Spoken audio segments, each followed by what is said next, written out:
ورحمۃ اللہ وبرکاتہ۔ ریڈیو قطر آپ سے مخاطب ہے۔ سیف الرحمان سے آج کا دوسرا نشریہ سماعت فرمائیے۔ ابتدا میں پیش خدمت ہے اہم خبروں کا خلاصہ۔ اس سال اکتوبر کے مہینے میں مجلس شورا کے انتخابات کرانے کے لیے صاحب سمو امیر کی ہدایات کے نفاذ میں کابینہ نے مجلس کے الیکشن سسٹم کا قانون جاری کرنے کے لیے ایک قانونی بل کے اجراء کی منظوری دے دی ہے۔ قطر نے فلسطینیوں کے منصفانہ مسئلے کی تائید و حمایت پر مشتمل اپنے مستقل موقف پر زور دیا ہے اور غزہ کی پٹی پر اسرائیلی وحشیانہ بمباری کی ایک مرتبہ پھر سخت الفاظ میں مذمت کی ہے۔ اور آج 11ویں روز بھی غزہ کی پٹی پر اسرائیل کی جارحیت جاری ہے اور اس فوجی شدت کو رکوانے کے لیے زبردست سفارتی کوششیں کی جا رہی ہیں۔ سامعین، یہ تھا اہم خبروں کا خلاصہ، اور اب پیش خدمت ہے ریڈیو قطر سے آج کا دوسرا مفصل نشریہ۔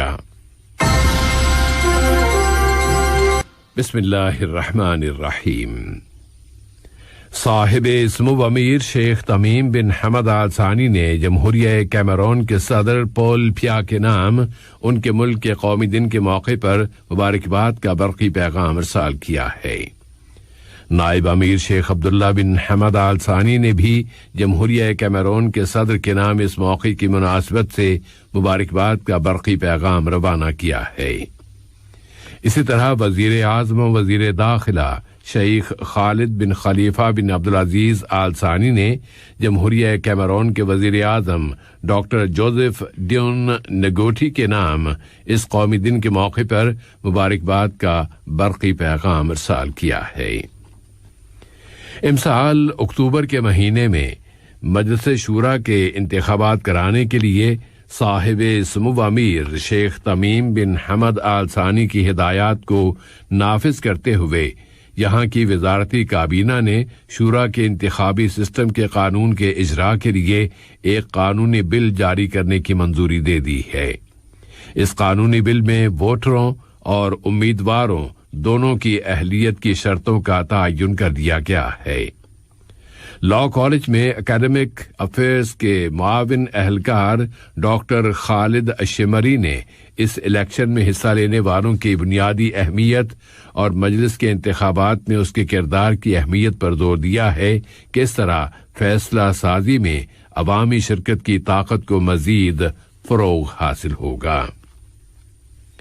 آج 11ویں روز بھی غزہ کی پٹی پر اسرائیل کی جارحیت جاری ہے اور اسرائیلی جنگی طیاروں نے ایک مرتبہ پھر شہر غزہ کی سڑکوں پر بمباری شروع کر دی ہے، جو اب اس وقت بھی جاری ہے، اور پوری شارع الجلا کے ساتھ ساتھ واقع المستاوی نامی علاقے کو بہت بھاری نقصان پہنچایا گیا ہے۔ اس کے علاوہ شہر کے جنوب میں واقع برکس کے علاقے میں وسیع تر زرعی اراضی کو بہت بڑے پیمانے پر نشانہ بنایا گیا ہے۔ اس جارحیت کے نتیجے میں وہاں کی وزارت صحت کے مطابق شہیدوں کی تعداد اب 230 ہو گئی ہے اور 1719 دوسرے زخمی ہو گئے ہیں۔ ان حالات میں قطر کا موقف مستقل موقف ہے کہ وہ فلسطینیوں کے اس منصفانہ مسئلے کی مکمل تائید و حمایت کرتا ہے۔ یہاں کی کابینہ نے غزہ کی پٹی پر ہونے والی اسرائیل کی وحشیانہ جارحیت کی قطر کی جانب سے سخت الفاظ میں مذمت کی ہے کہ فلسطینی عوام کی تائید و حمایت اور مدد پر مشتمل دوحہ کا موقف ایک اٹل موقف ہے۔ قطر کے وزیر ثقافت و کھیل جناب صلاح بن غانم العلی نے ثقافتی تنوع کے عالمی دن کے موقع پر ایک سیمینار سے خطاب کرتے ہوئے کہا ہے کہ فلسطین میں جو کچھ ہو رہا ہے وہ ایک سنگین اور کھلی جارحیت ہے۔ اس سیمینار کا انعقاد اسلامی کلچرل کیپٹل دوحہ کی سرگرمیوں کا ایک حصہ ہے اور اس میں فلسطین کا ذکر اس کے اسلامی پہلو کو اجاگر کرتا ہے۔ اب ایک مرتبہ پھر غزہ کی پٹی کی تازہ ترین صورتحال کی طرف آتے ہیں، اور اس وقت بھی اسرائیل کے جنگی طیارے غزہ کی پٹی پر بمباری کر رہے ہیں اور شہیدوں کی تعداد میں مزید اضافہ کرتے جا رہے ہیں۔ اسرائیل اپنے ان حملوں میں طاقت کا بے تحاشا استعمال کر رہا ہے اور ایسے ہتھیار بھی استعمال کر رہا ہے جن کے استعمال پر پوری دنیا میں سخت پابندی عائد ہے۔ غزہ کی محصور پٹی میں کام کرنے والی حقوق انسانی کی آزاد تنظیموں نے نوٹ کیا ہے کہ اسرائیل کی یہ کارروائیاں تو اہل غزہ کا صفایا کر دینے کے مشابہ ہیں۔ حقوق انسانی کی آزاد اور مستقل اتھارٹی کے ڈائریکٹر جمیل سرحان نے اسے نسلی صفائی کا نام دیا ہے۔ تازہ ترین خبروں کے مطابق یہ اشارے مل رہے ہیں کہ فلسطینی گروپوں اور اسرائیل کے درمیان فائر بندی کی کوششیں کی جا رہی ہیں اور فلسطینی مزاحمت نے کسی بھی سمجھوتے کے لیے اپنی شرطیں بتا دی ہیں۔ دوسری جانب امریکی اور اسرائیلی ذریعوں نے اس توقع کا اظہار کیا ہے کہ کل جمعے کے روز فائر بندی کا کوئی سمجھوتا ہو جائے گا۔ مقبوضہ مغربی کنارے میں ایک فلسطینی نوجوان جو 3 روز قبل قابض اسرائیلی فوجوں کے ساتھ محاذ آرائی میں شدید زخمی ہو گیا تھا، آج شہید ہو گیا ہے۔ متعدد فلسطینی جن میں ایک بچہ بھی شامل ہے قابض فوجوں کی گولیوں سے زخمی ہو گئے ہیں اور 13 دوسرے گرفتار کر لیے گئے ہیں۔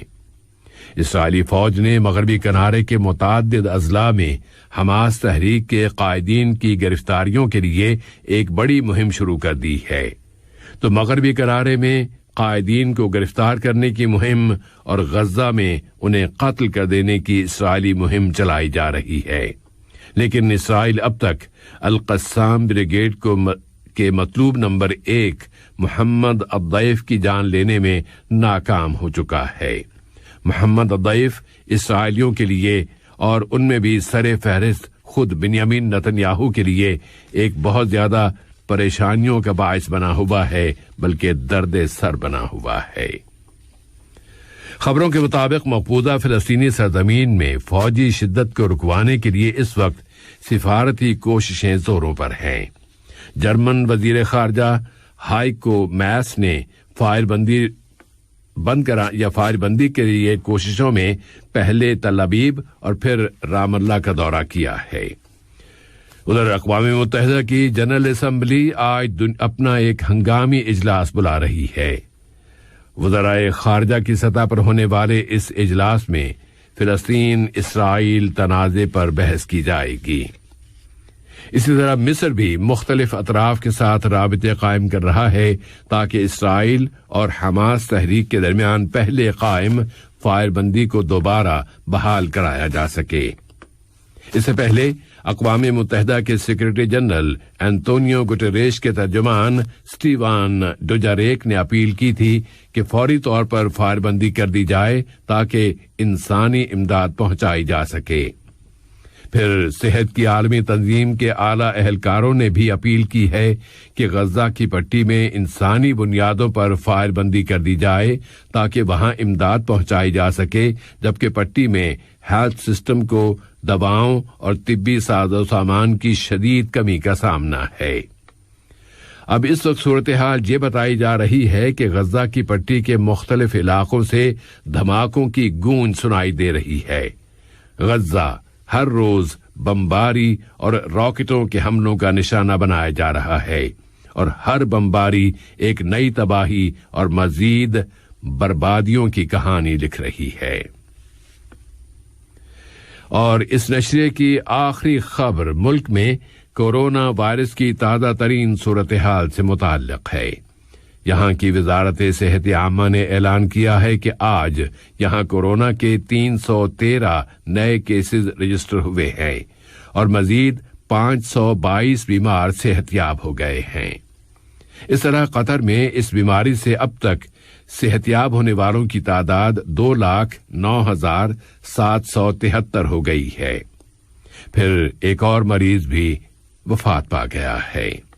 اور کووڈ-19 کے خلاف ویکسینیشن کی قومی مہم میں اب تک ویکسین کی 2,190,807 ڈوزز دی جا چکی ہیں۔ آج کا یہ نشریہ ختم ہونے سے قبل اہم خبروں کا خلاصہ ایک مرتبہ پھر سماعت فرما لیجیے۔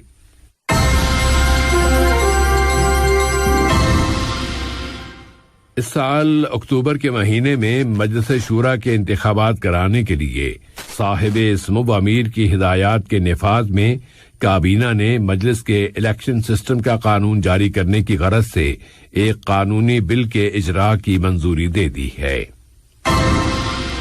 قطر نے فلسطینیوں کے منصفانہ مسئلے کی تائید و حمایت پر مشتمل اپنے مستقل موقف پر زور دیا ہے اور غزہ جاری کی ایک مرتبہ پھر سخت الفاظ میں مذمت کی ہے۔ اور آج 11ویں روز بھی غزہ کی